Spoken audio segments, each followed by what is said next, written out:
Welcome back, everyone, to the deep dive. Today we're tackling a question that seems straightforward, but as we dug in, it got pretty interesting. We're talking raw chicken for Cane Corsos. Can they have it? Or is it a recipe for disaster? Yeah, it's one of those topics that can really get owners fired up, and understandably so, right? You want to do what's best for your dog. Absolutely. And we've got a stack of articles here from listeners just like you who want to get to the bottom of this. We've got guidelines from Purina, some thoughts from the Spruce Pets, even a deep dive on San Rocco Cane Corso feeding practices. So much to unpack. There really is. And before we jump in, I have to ask, what was your initial take on this? Did you think raw chicken was a good idea for cane corsos? Honestly, I'll admit, part of me thought, hey, dogs are basically wolves, right? So a little raw chicken can't hurt.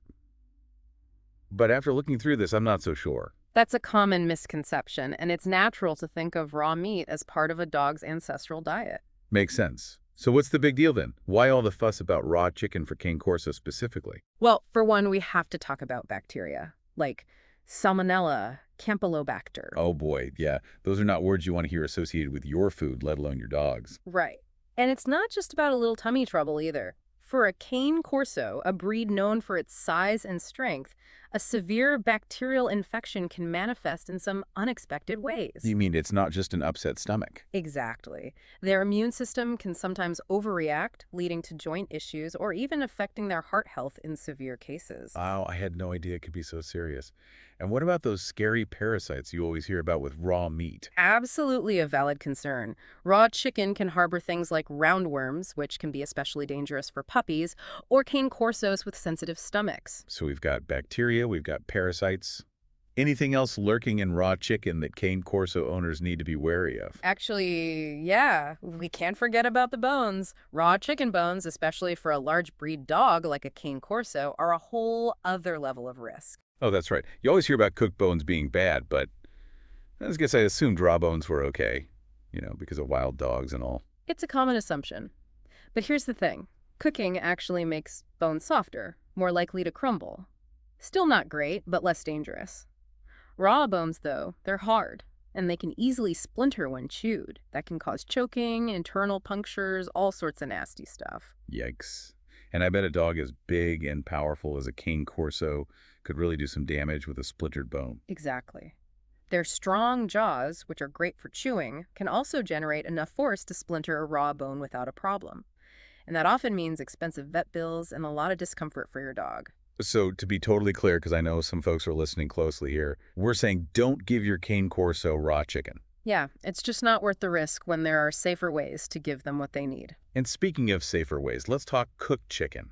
Is that something you'd recommend as part of a healthy diet for a Cane Corso? Definitely. Cooked chicken, when it's prepared right, can be a great source of lean protein, which is important for any dog, but especially these big, active pups. It's got all those good amino acids that help support muscle growth and keep them in tip-top shape. Okay, so cooked chicken, check. Any special tips for preparing it? I have to admit, sometimes my dog gets spoiled with little bites of whatever I'm having. Yeah, I would say resist the urge to slip them table scraps. Even if it's just plain cooked chicken, it's best to keep their food separate. You're probably right. My cooking could use some work anyway. But seriously, this deep dive has got me thinking, even with the best intentions, how can we be sure, as Cane Corso owners, we're giving our dogs everything they need? Such a good question, because you're right, every dog is different.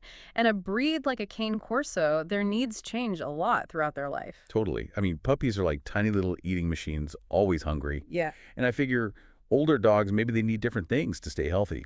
Exactly. Puppies need a very particular balance of nutrients to support their, like you said, crazy growth spurts. And senior cane corsos, their joints might need a little extra support. Makes sense.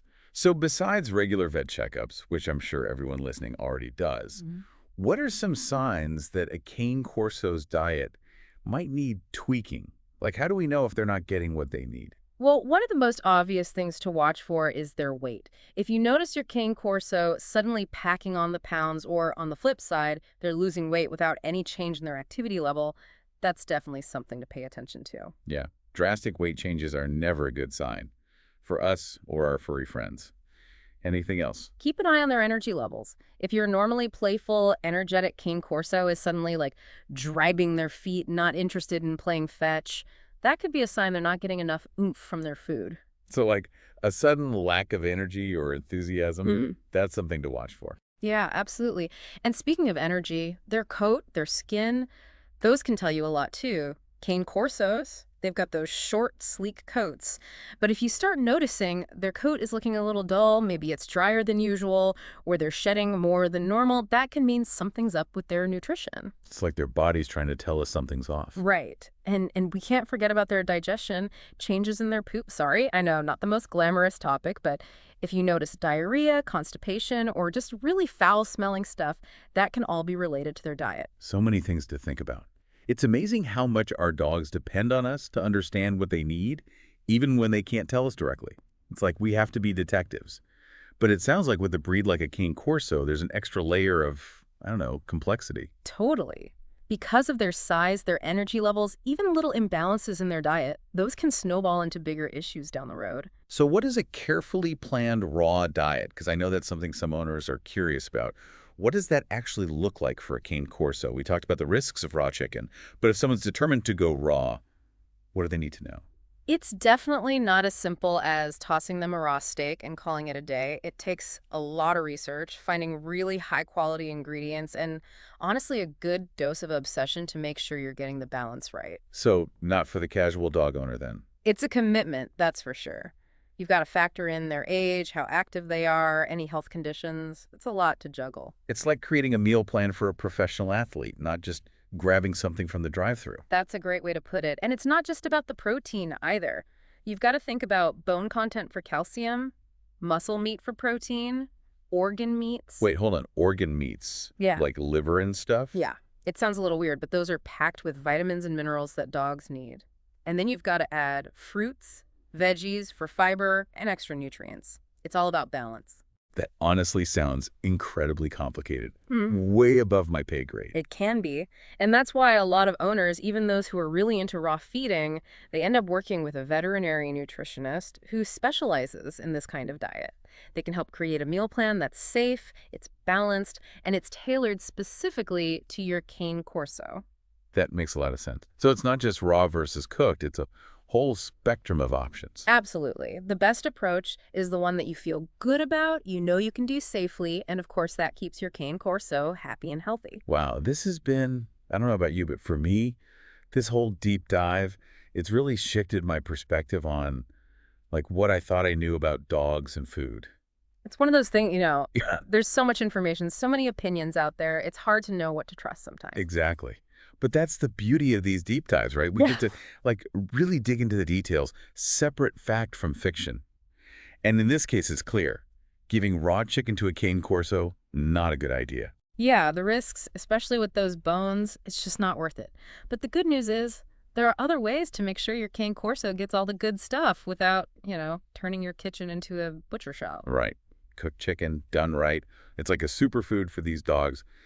And for those owners who are set on exploring raw feeding, we've covered some of the, honestly, pretty intense work that goes into doing it safely. Definitely not for the faint of heart. No kidding. Yeah. So if our listener, the one who sent in this question that sparked this whole conversation, if they're listening right now, what's like the one thing you hope they take away from this deep dive? That's a good question. I think more than anything, I want them to feel empowered, to realize they have the knowledge, the resources to make the best choices for their dog. Empowered. I like that. And to remember that their vet, that relationship, that's their superpower. A good vet. They're not just there for emergencies. They're there to help you navigate all the ups and downs of being a dog owner. Absolutely. Regular checkups, open communication, those are the key ingredients in a healthy, happy dog, right? Couldn't have said it better myself. It's about that bond, that partnership between you and your dog. Well said. And on that note, I think it's time to wrap up this edition of The Deep Dive. Thank you, as always, for joining us for another fascinating exploration into the world of our furry friends.